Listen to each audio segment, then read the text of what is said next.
नमस्कार दोस्तों, हमारे YouTube चैनल में आप सबका बहुत बहुत स्वागत है।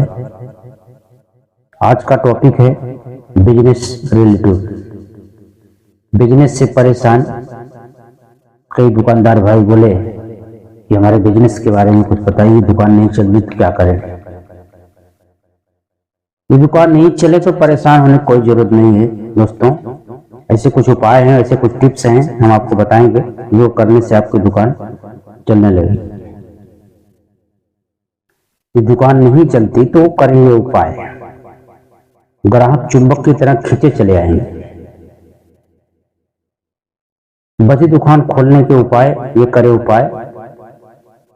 अपने निजी जानकारियां या घर के दोषों को ग्राहक के साथ शेयर मत करो। दूसरा पॉइंट है, घर का गुस्सा ग्राहक पर मत उतारो। ऐसा सोचो औरों का गुस्सा ग्राहक पर क्यों, इसमें कस्टमर की क्या गलती है। वो तो आया है तो दो पैसा हमको देकर ही जाएगा। तीसरा पॉइंट, ग्राहक की बातों का जवाब मुस्कुरा कर दो। मन में कोई तकलीफ हो तो भी कस्टमर को पता न चले कि तुम दुखी हो। दुकान में चौथा पॉइंट, दुकान में प्रसन्नचित्त व एकदम एक्टिव होकर रहो।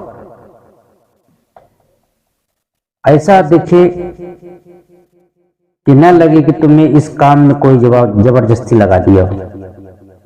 मन मार के मत बैठो। मुंह बनाकर बैठने वालों के पास ग्राहक नहीं जाना पसंद करते हैं। गुस्सा, मनहूसियत दुकान की बरकत में बाधा उत्पन्न करती है। यदि कोई मनहूस व्यक्ति रखे हो जो काम चोर हो या तुम्हारा ही शेर बनने की कोशिश करता है तो वो भी तरक्की में बाधा है। तुम्हारे मन में हमेशा वो डिफरेंस पैदा करता रहेगा। मजबूरी हो तो समझा बुझा के ढंग से रहे तो ठीक, नहीं तो कर्मठ व काबिल व्यक्ति को काम पर रखे। फैमिली को दुकान से दूर ही रखें। दुकान में फैमिली बर्तन का खटपट नहीं चाहिए। दुकान जैसी लगे, घर जैसा नहीं। दुकान मकान अटैच कस्टमर को कम प्रभावित कर पाती है। दुकान का टाइम फिक्स रखो। खोलने और बंद करने का टाइम फिक्स होना चाहिए। उधारी से बचो, या उधारी देना ही हो तो ऐसे आदमी का रखो जिसके ऊपर भरोसा हो कि वो 90% दे ही देगा। दूसरा पॉइंट यह है कि जिससे तुम सीना ठोक कर वसूल सको या फिर तुम्हारी वो बहुत इज्जत करता हो वहीं उधार दो। ऐसे जगहों पर उधारी मिलने की संभावना बनी रहती है। मन में उधारी का टेंशन लेकर ज्यादा बैठोगे तो बिजनेस भी बैठ जाता है। यह है दुकान के टिप्स, जिसे फॉलो करके आप बिजनेस में सफल हो पाएंगे। और यदि आपकी दुकान बच गई है या कोई बात दिया है तो उसका भी टिप्स है और इसको बहुत आसानी से आप कर सकते हो और आप उससे छुटकारा पा सकते हो और आपकी दुकान चलने लगेगी। पैसा जमा करने की आदत डालो। अपनी आमदनी का 10% हिस्सा दान में खर्च करने का नियम बना लो, क्योंकि इस दुनिया में सबका हिस्सा होता है। यदि दुकान में कोई बाधा हो या कभी कभी लोग जलन विषय में कुछ अपने दुश्मन होते हैं जो आपकी तरक्की देख नहीं पाते और कंपटीशन में बांध देते हैं, तो उसका भी उपाय आपको हम बता रहे हैं। शनिवार रविवार के दिन नजर उतारा जाता है। यदि आपको लगता है कि ग्राहक आते हैं सामान खरीदते नहीं हैं या आते हैं पर बरकत नहीं होती, तो आप दुकान में शनिवार और रविवार को पानी मारने के बाद झाड़ू लगाएं। रोज की तरह खाली झाड़ू न लगाएं। इससे क्या होगा, जो आपकी दुकान में नजर लगाया होगा उसकी नजर या उसका टोटका उसी के ऊपर चला जाएगा। बहुत ही अचूक उपाय है। आप या आपके घर पर दुकान पर कोई कुछ किया कराया होगा तो ये निगेटिव एनर्जी समाप्त हो जाएगी। शनिवार, दूसरा पॉइंट, शनिवार के दिन एक हरा नींबू और 7 मिर्चा। नींबू के ऊपर सिंदूर लगाकर हनुमान जी का नाम लेकर पूर्वाभिमुख होकर हनुमान चालीसा का कोई एक लाइन का जाप करें 7 बार, और 100 बार शनि मंत्र का जाप करें। ओम सम शनश्चराय नमः मंत्र का जाप करें, धंधा चलने लगेगा।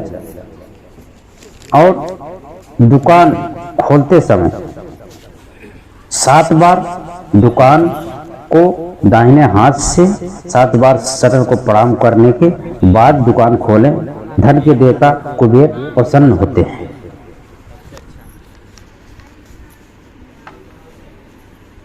बिजनेस चलने का ये कुछ आपको हमने कारण बताए और नहीं चलने के भी कारण बताए। एक सेठ जी थे, बहुत बड़े सेठ थे, और वो एक बहुत बड़ी फैक्ट्री डाले। उस फैक्ट्री में 50 आदमी काम कर रहे थे, और कुछ ऐसा हुआ कि उनका बिजनेस ठप पड़ गया। आमदनी एकदम खत्म हो गई। एक आदमी को पगार देने तक का सेठ जी को वांदे हो गए। सेठ जी एकदम परेशान हो गए, और तब वो हताश होकर गुरु जी के पास गए अपने, और सब बताए, गुरु जी मैंने ऐसा ऐसा बिजनेस किया और हमको घाटा हुआ, सब कर्ज हो गया।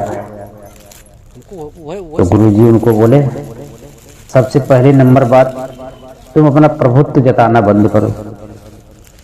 तुम ही करते हो, ये भाव मन से निकाल दो। सब प्रभु का है और प्रभु ही करने कराने वाले हैं, ये मन में भाव रखो। कर्तापन का भाव हट जाएगा। जो करेंगे गोविंद करेंगे, उन पर विश्वास करो और अपना नियंत्रण कार्य करो। और भगवान का एक मूर्ति या फोटो लेके जाओ अपनी दुकान में, एक छोटा सा मंदिर है वहां रखो अपना फैक्ट्री में, तो फिर वहां पे आपका बिजनेस चलने लगेगा। और बाबा के बताए हुए तरीके से आकर के वो मंदिर का स्थान बनाए और मंदिर को विधिवत एकदम रखे, पूजन किए और भगवान को स्थापित किए, लड्डू गोपाल को लाए, और फिर उनका बिजनेस धीरे धीरे जो बैठा था चलने लगा। समर्पण की भावना से, समर्पण की भावना करने से भगवान सारी बलाएं अपने ऊपर ले लेते हैं, और वो भक्त को अपना समझते हैं कि समर्पित भाव से ये मेरा है, तो मेरी जवाबदारी बनती है मैं इसका सब ठीक रखूं। मेरा मेरा करने वाले तो मेरा मेरा करते रह जाते हैं, और अहंकार में गलतियां भी होती हैं। और समर्पण भाव में आदमी एकत्र होकर के एक भाव से भगवान का नाम लेता है, और वो समरूपता ही उनकी बिजनेस में आगे बढ़ने में उनका तरक्की का बहुत बड़ा साधन बन जाता है। Thank you. हमारे YouTube चैनल को इतना ध्यान से आप लोग सुने और अपना कीमती समय दिए। और आप लोग यदि चैनल में नए हैं तो प्लीज सब्सक्राइब कर लें, इससे हमारा अगला मोटिवेशन आपको मिलता रहे। और बेल आइकन को प्रेस कर देना, ताकि जब हम बनाएं तो आपको हमेशा मेरा नोटिफिकेशन आपको जाता रहेगा और आप ये सब पाते रहेंगे।